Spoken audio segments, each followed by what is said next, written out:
श्यावर रामचंद्र जी की जय।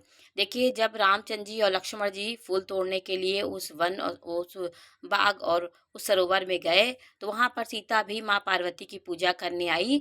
माँ सीता सखियों के साथ थी और वो जा करके सरोवर में उन्होंने स्नान किया और फिर मंदिर में ले जा करके उन्होंने गिरजा की मंदिर में उन्होंने सखियों सहित स्नान आदि करके मंदिर में गई। उन्होंने बड़े प्रेम से पूजा की और अपने योग वर के लिए उन्होंने प्रार्थना की। भगवान रामचंद्र जी के उस परम ब्रह्म को पाने के लिए या फिर अयोग्य वर के लिए ही उन्होंने प्रार्थना की, क्योंकि जनक जी ने इतना बड़ा हठ किया था धनुष का।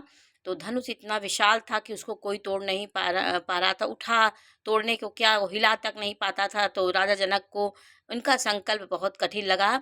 एक सखी से जोग विहाई गई, गई रही देखन फुलवारी, अते ही दो बंधु विलोक जाई, प्रेम विवश सीता पही आई। एक सखी सीता जी का साथ छोड़कर फुलवारी देखने चली गई थी। उसने जाकर दोनों भाइयों को देखा और प्रेम में विवल होकर सीता जी के पास गई। वो इस प्रकार इतना सुंदर दो युवक को देख करके विवल हो गई।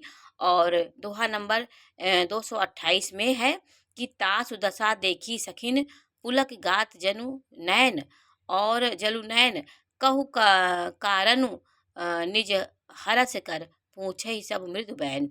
सखियों ने उनकी दशा देखी कि उसका शरीर पुलकित हो रहा है, नैनों में जल भराया है। वह कोमल वाणी से पूछने लगी कि अपनी प्रसन्नता का कारण बताओ। सीता उसे पूछ रही हैं, तो वो बता रही है कि देखन बागु कुंवर दो आए, वह किशोर सब भांति सुहाए, श्याम गौर किमी कहीं बखानी, और गिरा अन अनयन नयन बिन पानी।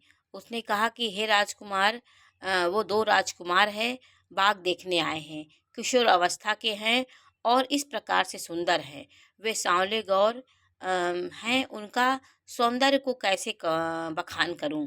वाणी बिना वाणी बिना नेत्र की है और नैनों के वाणी नहीं है। इस प्रकार की अनुभूति हमको हुई है कि वाणी से कुछ कहा नहीं जा सकता है। यह सुनकर सीता जी के हृदय में बड़ी उत्कंठा उत्पन्न हुई और सब सयानी सखियां प्रसन्न हुई।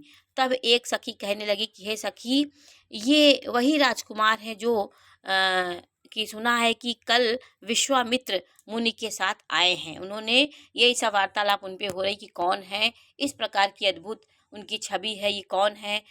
निज जिन साथ मोहिनी डारी, उन्होंने अपने रूप